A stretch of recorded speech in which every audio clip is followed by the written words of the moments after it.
Assalamualaikum warahmatullahi wabarakatuh. Hai teman-teman, nama saya Suyen. Saya mahasiswa UIN Raden Fatah Palembang. Di sini saya untuk memenuhi tugas dari dosen saya. Dalam video ini saya akan menjelaskan apa itu sosiologi politik. Sosiologi politik merupakan ilmu pengetahuan yang khusus mempelajari keteraturan kekuasaan, pemerintahan, lembaga negara, otoritas dan hal lainnya yang ada dalam kehidupan masyarakat dan mempengaruhi pola hidup masyarakat.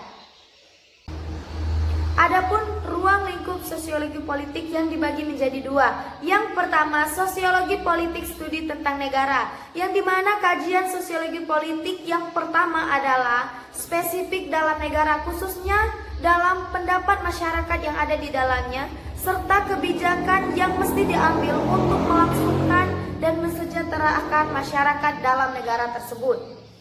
Dan yang kedua, politik sebagai studi tentang kekuasaan.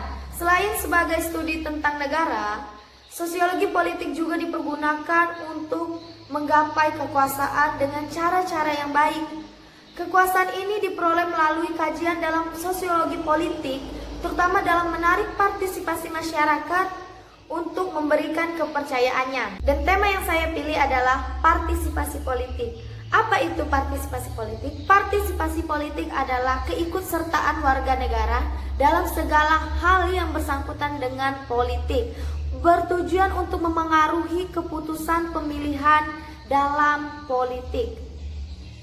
Partisipasi politik dilakukan oleh orang dalam posisinya sebagai warga negara, bukan politikus ataupun pegawai negeri. Dan sifat partisipasi politik adalah sukarela, tidak atau bukan dimobilisasi oleh negara ataupun partai yang bersangkutan.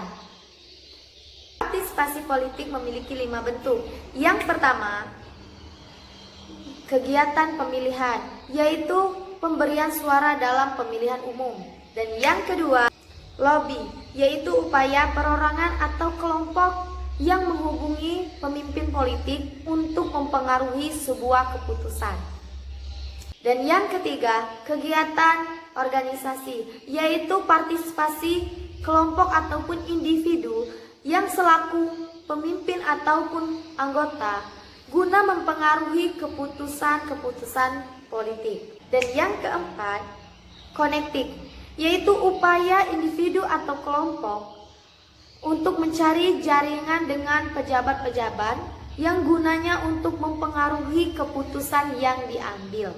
Dan yang terakhir, tindakan kekerasan, yaitu tindakan individu atau kelompok yang guna untuk mempengaruhi pengambilan keputusan dengan cara yang tidak baik, seperti merugikan orang lain, seperti penculikan, pemaksaan, ataupun ancaman.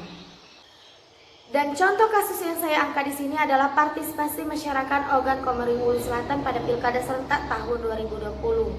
Dari hasil penelitian dan hasil wawancara yang saya lakukan dengan beberapa masyarakat Oku yang juga termasuk mahasiswa UIN Raden Fatah Palembang secara online, dapat disimpulkan bahwa Pilkada serentak tahun 2020 ini sangat dinantikan oleh masyarakat Oku. Tetapi kampanye tidak dilakukan karena pencalon hanya memperkenalkan diri saja. Dan juga partisipasi masyarakat Oku pada Pilkada serentak tahun 2020 ini sangat menurun dibandingkan dengan tahun sebelumnya, dikarenakan tingginya kasus pasien COVID-19 dan juga bulan Desember di mana faktor cuaca yang sering tidak mendukung. Dan itulah hasil dari penelitian saya, dan itulah penjelasan saya. Maaf jika ada kata yang salah. Saya akhiri, wabillahi taufiq wal hidayah. Assalamualaikum warahmatullahi wabarakatuh.